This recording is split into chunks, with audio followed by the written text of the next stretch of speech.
This is lines 315 to 324 from Book 6 of Vergil's Aeneid, and Vergil is giving his readers, and thankfully us, a tour of the underworld.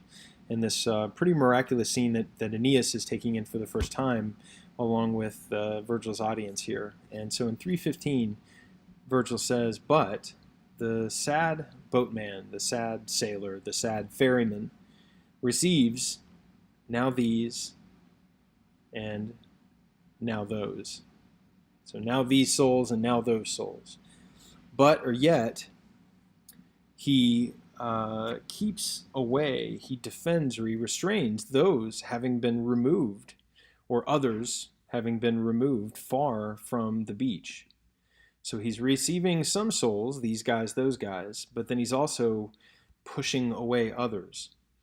For Aeneas, having marveled, having wondered at all this, and moved, motus, by the tumult, by the commotion, the uproar, says, "Speak, or maybe tell me, O maiden." So he's talking to the Sibyl, the Sibylline priestess. "What does this concursus, what does this throng or this crowd want at the river, at the stream?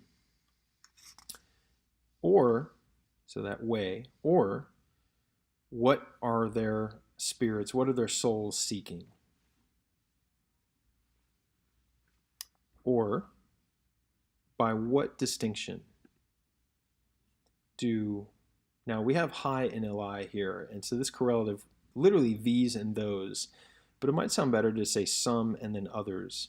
So, or with what distinction do some leave the shores behind, so abandon the shores, but others skim over, so werunt, sweep over the livid shallows, so the lividus, the dark shallows, with oars, or might even be able to say in oars, and maybe almost take this as a synecdoche, but usually it's an ablative of means there.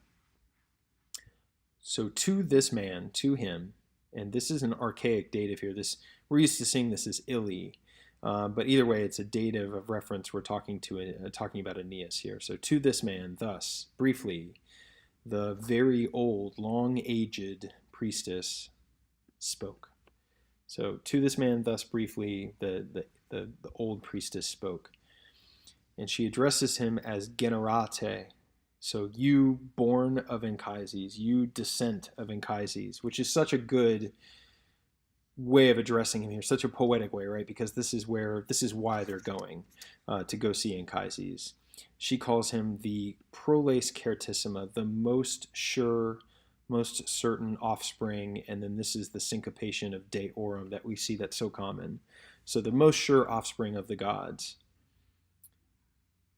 And then Vides here is buried in the middle of the line. You see the deep depths, the deep waters, essentially, of the Cocytus, and the swamp of the Styx, the Stygian swamp. And then we get the gods fear to swear, but then we have this genitive of the relative pronoun. So we're going to find out this queus goes with numen, and we're describing the Styx here, the Stygian swamp. The Stygian swamps, the divine will of which the gods are afraid to swear on, and they are afraid to cheat or to deceive. And perhaps again we could say maybe the Stygian swamp, whose numen the gods fear to swear on and fear to cheat.